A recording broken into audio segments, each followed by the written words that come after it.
Section 324 section 324 എന്ന് പറഞ്ഞാൽ അപായകരമായ ആയുധങ്ങളാലോ മറ്റു മാർഗങ്ങളിലൂടെയോ സ്വേച്ഛയാ ദേഹോപദ്രവം ഏൽപ്പിക്കുന്ന വകുപ്പാണ് 324. ആസിഡ് മുതലായവ ഉപയോഗിച്ചുകൊണ്ട് സ്വേച്ഛയാൽ, അല്ലാതെ ഒരാളുടെ ശരീരത്തിൽ ദേഹോപദ്രവം ഉണ്ടാക്കണമെന്ന ഉദ്ദേശത്തോടു കൂടി ആസിഡോ അതുപോലുള്ള മറ്റെന്തെങ്കിലും വസ്തുക്കൾ ഉപയോഗിച്ചോ ചെയ്യുന്ന കുറ്റകൃത്യത്തെയാണ് സെക്ഷൻ 326 എയിൽ പറയുന്നത്. എൻ്റെ ബൈക്ക് ഞാൻ പൈസ കൊടുത്ത് വാങ്ങുന്നു, എൻ്റെ ഇഷ്ടത്തിന് ഞാൻ ഓടിക്കുമെന്ന് പറഞ്ഞിട്ട് കാര്യമില്ല. റോഡിൽ കൂടെ ഒരുപാട് ആൾക്കാർ പോകുന്നുണ്ട്, അവരുടെ സുരക്ഷയ്ക്ക് അത് പ്രശ്നമാണ് എന്ന് കണ്ടു കഴിഞ്ഞാൽ അത് വകുപ്പ് സെക്ഷൻ 336. ഹായ് ആൾ, കോമ്പറ്റേറ്റീവ് ക്രാക്കറിലേക്ക് എല്ലാവർക്കും സ്വാഗതം. എൻ്റെ പേര് അരുൺരാജ് സായി. നമ്മൾ കഴിഞ്ഞ ക്ലാസ്സിൽ പറഞ്ഞതിൻ്റെ ബാക്കിയായിട്ട്, അതായത് ഡ്രൈവർ CPO ഡ്രൈവർ പോസ്റ്റിലേക്ക് അപ്ലൈ ചെയ്ത ആൾക്കാർക്ക് വേണ്ടിയിട്ടുള്ള സ്പെഷ്യൽ ടോപ്പിക്കാണ് നമ്മൾ ഡിസ്കസ് ചെയ്തുകൊണ്ടിരിക്കുന്നത്.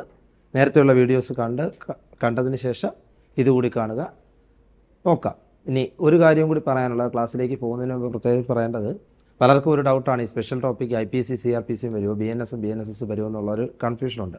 അതിന് കൃത്യമായ ഒരു വ്യക്തത PSC തന്നെ വരുത്തിയിട്ടുണ്ട്. IPC CRPC തുടങ്ങിയ വകുപ്പുകളിൽ നിന്നുള്ള ചോദ്യങ്ങളായിരിക്കും കൂടുതലും ഇപ്രാവശ്യം ഉണ്ടാവുക, അല്ലെങ്കിൽ അതിൽ നിന്നുള്ള ചോദ്യങ്ങളായിരിക്കും. അത് ഫോളോ ചെയ്താൽ മതി എന്നുള്ള വ്യക്തത PSC തന്നെ പറഞ്ഞിട്ടുണ്ട്. അതുകൊണ്ട് തന്നെ അതിനെ ഫോളോ ചെയ്ത് അതുമായി ബന്ധപ്പെട്ട സെക്ഷൻ, ഇപ്പോൾ സെക്ഷൻ പഠിച്ചില്ല എങ്കിൽ പോലും ചിലപ്പോൾ സെക്ഷൻ ചോദിക്കില്ല, ഏത് സെക്ഷനിൽ നിന്നാണെങ്കിൽ, എങ്കിൽ പോലും സെക്ഷൻ നമ്മൾ ഓർത്തിരിക്കുക, ഏത് സെക്ഷനിൽ നിന്നാണെന്ന്. പിന്നെ അല്ലാന്നുണ്ടെങ്കിൽ ചിലപ്പം ആ ഒരു സ്റ്റേറ്റ്മെൻ്റ് ആയിട്ടായിരിക്കും തന്നിരിക്കുന്നത്, ഏതെങ്കിലും ഒരു കുറ്റകൃത്യം എന്നിട്ട് അത് ഏത് കുറ്റമായിട്ട് പറയാം, അല്ലെങ്കിൽ അതിനുള്ള ശിക്ഷ എന്താണ്, ഇങ്ങനെയുള്ള കാര്യങ്ങളായിരിക്കും നമുക്ക് ചോദിക്കുക. അപ്പോൾ എന്തായാലും IPC CRPC തന്നെ ധൈര്യമായിട്ട് ഫോളോ ചെയ്യുക. ഓക്കെ, IPC കുറ്റകൃത്യങ്ങൾ കഴിഞ്ഞ നമ്മൾ വീഡിയോയിൽ പറഞ്ഞത് അതിൻ്റെ ഒഫൻസുകളും അതിൻ്റെ എന്താ പറയുന്നത് അതിൽ നിന്ന് ഒഴിവാക്കലുകളും ഒക്കെ പറഞ്ഞുവെങ്കിൽ, ഇനി അടുത്ത പറയുന്നത് IPC, ഇനി നമ്മൾ ബാക്കി പറയാൻ പോകുന്നത് 312 മുതലുള്ള സെക്ഷനാണ്. 312 എന്ന് പറഞ്ഞാൽ ഗർഭം അലസിപ്പിക്കൽ. ഒരു സ്ത്രീയുടെ ഗർഭം അലസിപ്പിക്കുന്നത് IPC പ്രകാരം കുറ്റകരമാണ്. ഒരു സ്ത്രീയുടെ ഗർഭം അലസിപ്പിക്കുന്നത് എന്താണ്? IPC പ്രകാരം കുറ്റകരമാണ്. ഇത് സ്ത്രീയുടെ അറിവോടുകൂടിയാണെങ്കിൽ 3 വർഷം വരെ തടവ് ശിക്ഷ കിട്ടാവുന്ന കുറ്റമാണ്. 3 വർഷം വരെ തടവ് ശിക്ഷ കിട്ടാവുന്ന കുറ്റമാണ് IPC 312 എന്ന് പറയുന്നത്. IPC 312 എന്ന് പറയുന്നത്. അടുത്ത സെക്ഷൻ 313, സ്ത്രീയുടെ സമ്മതം കൂടാതെ.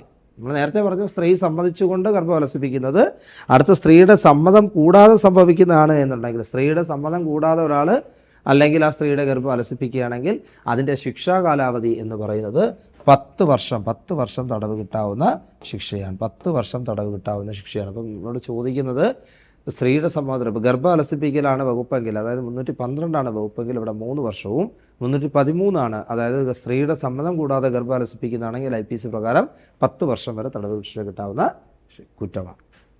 സെക്ഷൻ 314, ഗർഭം അലസിപ്പിക്കുക എന്ന ഉദ്ദേശത്തോടു കൂടി ചെയ്യുന്ന പ്രവൃത്തി മരണം സംഭവിക്കുന്നു. ഗർഭം അലസിപ്പിക്കുക എന്ന് പറയുന്ന ഒരു ഉദ്ദേശമുണ്ട്. ഒരു സ്ത്രീയുടെ ഗർഭം അലസിപ്പിക്കുക എന്ന് പറയുന്ന ഒരു ഉദ്ദേശത്തോടു കൂടി ഒരു പ്രവൃത്തി ചെയ്യുന്നു.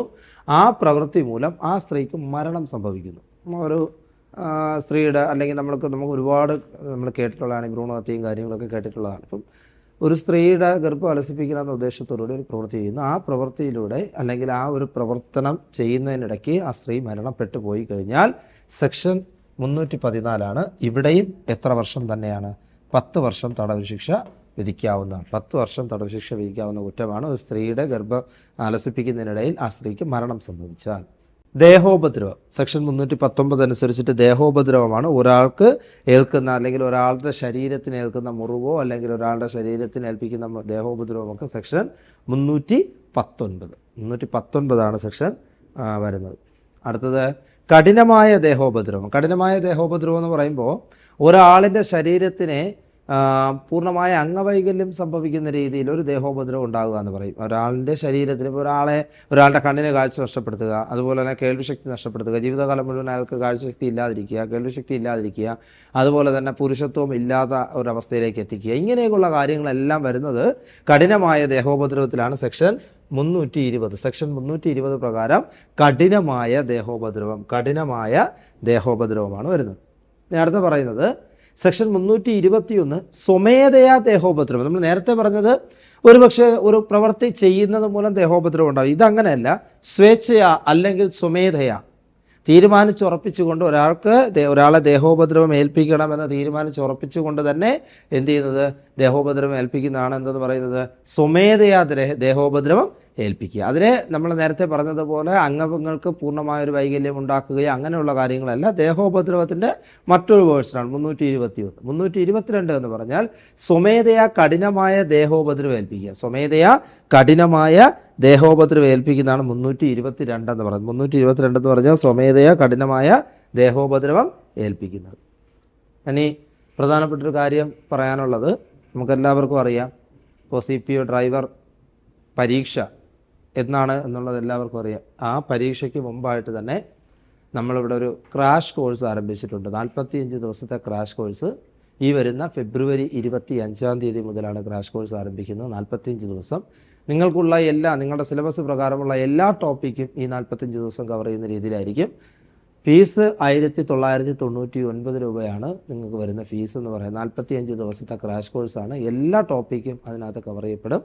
ഇപ്പോൾ സമയം കളയാനായിട്ട് നിൽക്കരുത്, എത്രയും പെട്ടെന്ന് തന്നെ അഡ്മിഷൻ എടുക്കുക. അഡ്മിഷൻ്റെ ബാക്കി കാര്യങ്ങളെല്ലാം ഇതിലൊരു നമ്പർ കൊടുത്തിട്ടുണ്ട്. ആ നമ്പറിൽ വിളിച്ചു കഴിഞ്ഞാൽ അവർ ബാക്കി അഡ്മിഷൻ്റെ കാര്യങ്ങളൊക്കെ പറയും. ഇപ്പോൾ എന്തായാലും ഒരുപാട് റാങ്ക് ജേതാക്കളെ നമ്മൾ കഴിഞ്ഞ ഡ്രൈവർ പോസ്റ്റിലും ഒരുപാട് റാങ്ക് നമ്മുടെ സ്ഥാപനത്തിലെ പിള്ളേർക്കായിരുന്നു. അതുകൊണ്ട് തന്നെ ഇനിയും ഒരുപാട് റാങ്കുകൾ കിട്ടാനായിട്ടുള്ളൊരു തീവ്രമായ ഒരു ശ്രമത്തിലാണ് ഞങ്ങൾ അധ്യാപകരെല്ലാവരും.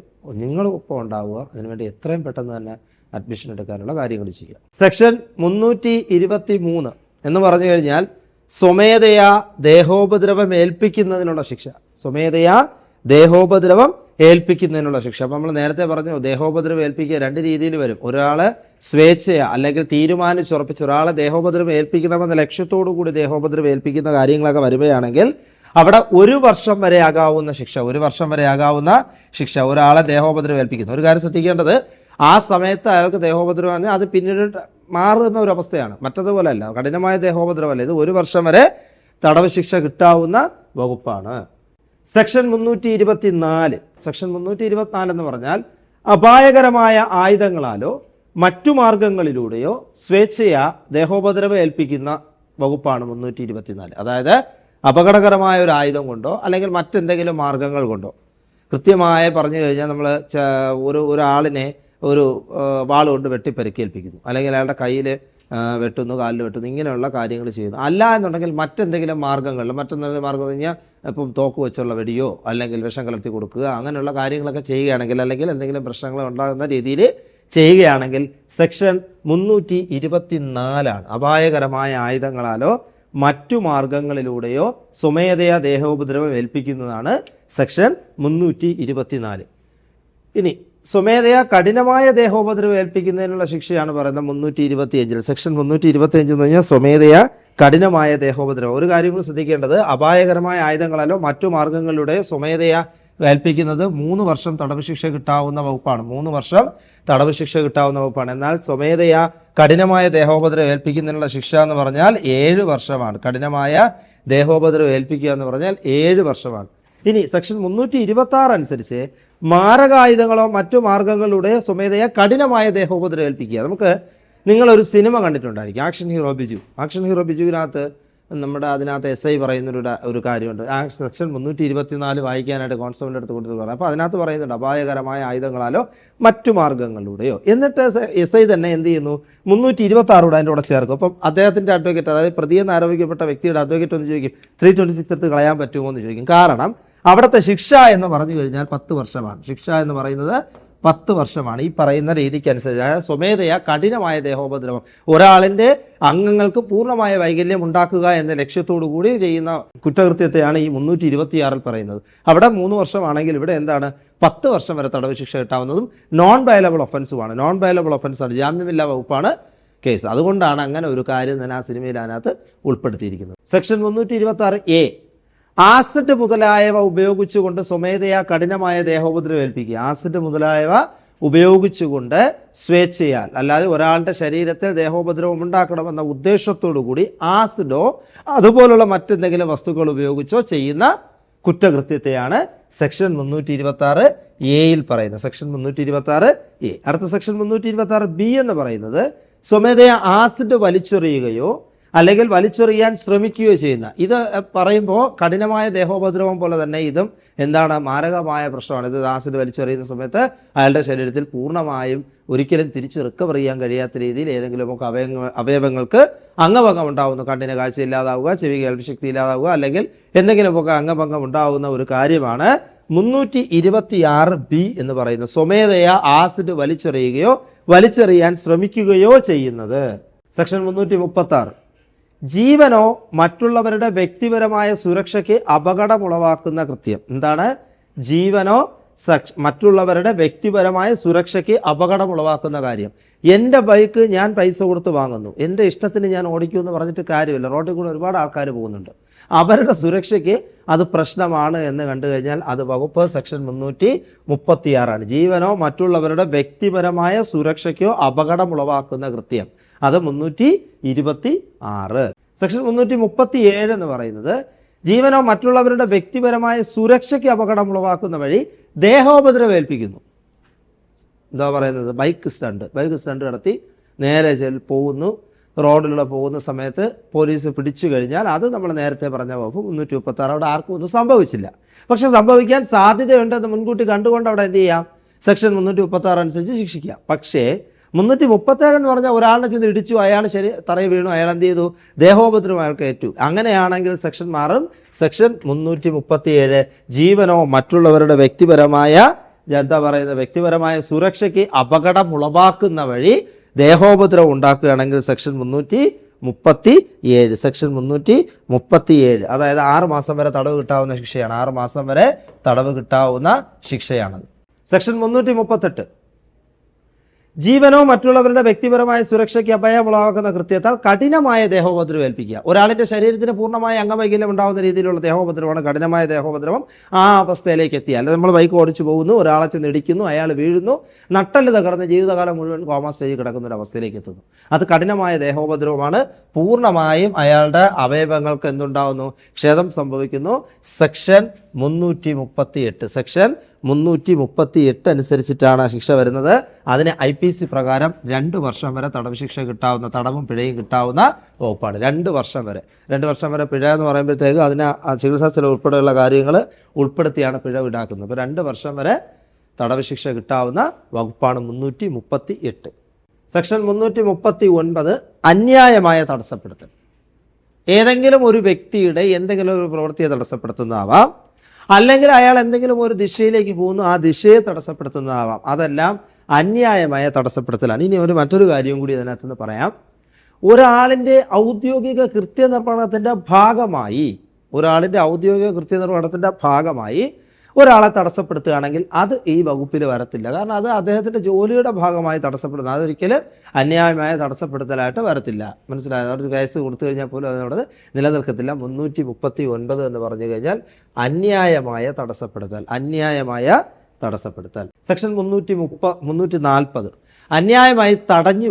അന്യായമായി തടഞ്ഞു വയ്ക്കുന്ന വകുപ്പാണ് സെക്ഷൻ 340. ഒരു കാര്യം കൂടി പറയാം, നിങ്ങളെപ്പോഴും 340 അല്ലെങ്കിൽ 339 തുടങ്ങിയ വകുപ്പുകൾ അല്ലെങ്കിൽ 312 എന്താണെങ്കിലും നമ്മൾ IPC വകുപ്പ് കൂടെ പറഞ്ഞു പോകുന്നത് ഈ പറഞ്ഞ പുതിയ അപ്ഡേഷൻ അനുസരിച്ചിട്ടാണ്. നമ്മൾ BNS എന്ന് പറയുന്ന ഒരു കാര്യത്തിലേക്കോ BNSSലേക്കോ പോയിട്ടില്ലാത്തത് കൊണ്ട് തന്നെ IPCയും CRPCയുമായി ബന്ധപ്പെട്ട ചോദ്യങ്ങളായിരിക്കും ചോദിക്കുക എന്ന് PSC പറഞ്ഞ സ്ഥിതിക്ക് നിങ്ങൾ തീർച്ചയായിട്ടും ഈ IPCയുടെ സെക്ഷന് കൂടി പഠിച്ചു പോകുന്നത് നല്ലത് തന്നെയാണ്.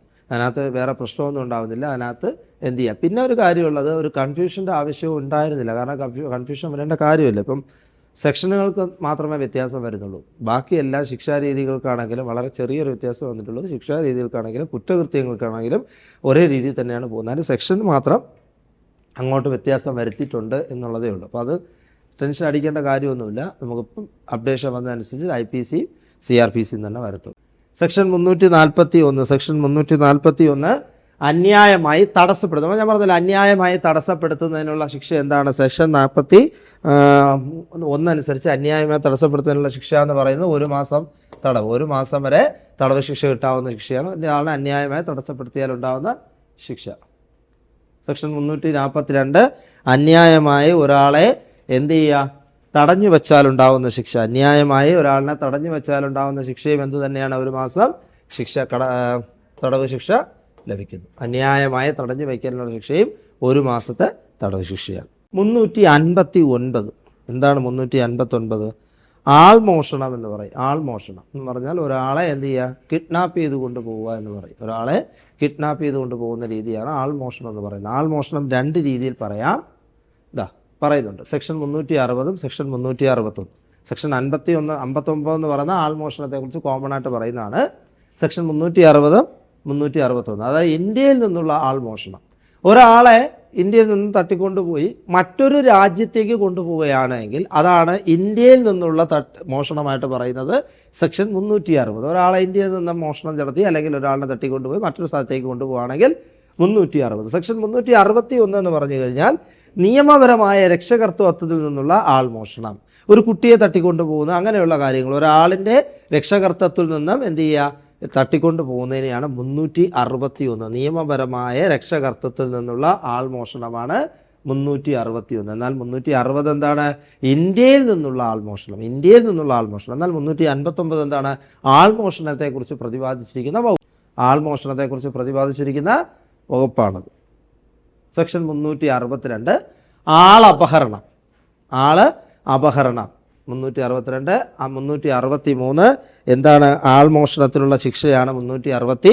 363 എന്ന് പറഞ്ഞാൽ ആൾമോഷണത്തിനുള്ള ശിക്ഷാ കാലാവധി എന്ന് പറയുന്നത് 7 വർഷമാണ്. ശിക്ഷാ കാലാവധി എന്ന് പറയുന്നത് 7 വർഷം. 7 വർഷത്തെ തടവാണ് പറഞ്ഞിരിക്കുന്നത്. അപ്പോൾ സെക്ഷൻ 363 ആൾമോഷണത്തിനുള്ള ശിക്ഷ 7 വർഷം വരെ തടവ് കിട്ടാം. അപ്പോൾ ഇത്രയാണ് നമ്മൾ ഇന്നത്തെ ക്ലാസ്സിൽ ഡിസ്കസ് ചെയ്ത കാര്യങ്ങൾ. അപ്പം എല്ലാ വകുപ്പുകളും IPCയും CRPCയും എല്ലാം നമ്മൾ ഫോളോ ചെയ്യേണ്ടതായിട്ടുള്ളത് കൊണ്ട് തന്നെ ബാക്കി ഈ പറയുന്ന CRPCയിലാണെങ്കിലും അറസ്റ്റുമായി ബന്ധപ്പെട്ടത് കുറേ കാര്യങ്ങൾ അതിനകത്ത് നിർദ്ദേശങ്ങളും കാര്യങ്ങളൊന്നും വന്നില്ല. സബ്ഹെഡിങ് ആയത് ചിലത് മെയിനായിട്ടുണ്ട്, ചിലതിനെ ഒന്നിൻ്റെ കൂടെ കൂട്ടിച്ചേർത്തിട്ടുണ്ട് എന്നുള്ളതല്ലാതെ വേറെ വ്യത്യാസമൊന്നും വരുത്തിയിട്ടില്ല. സെക്ഷന് മാത്രമേ വ്യത്യാസം വന്നിട്ടുള്ളൂ. പറയാനുള്ള പ്രധാനപ്പെട്ട ഒരു കാര്യം എന്ന് പറയുന്നത് ഈ ചിത്രത്തിൽ കാണുന്നത് നമ്മൾ കഴിഞ്ഞ ഡ്രൈവർ പോസ്റ്റിൽ നമ്മളിവിടെ ക്ലാസ് നടത്തിയതിൻ്റെ അടിസ്ഥാനത്തിൽ വിജയിച്ച് റാങ്ക് നേടിയ ആൾക്കാരാണ്. കഴിഞ്ഞ ഒരുപാട് തവണയും നമ്മൾ ഡ്രൈവർ ടെസ്റ്റിന് നമുക്ക് ഇവിടെ നിന്ന് ഒരുപാട് റാങ്ക് ജേതാക്കളുണ്ടായിരുന്നു. അതിൻ്റെ കൂട്ടത്തിൽപ്പെട്ടവരുടെ ചിത്രങ്ങളാണ് ഈ കൊടുത്തിരിക്കുന്നത്.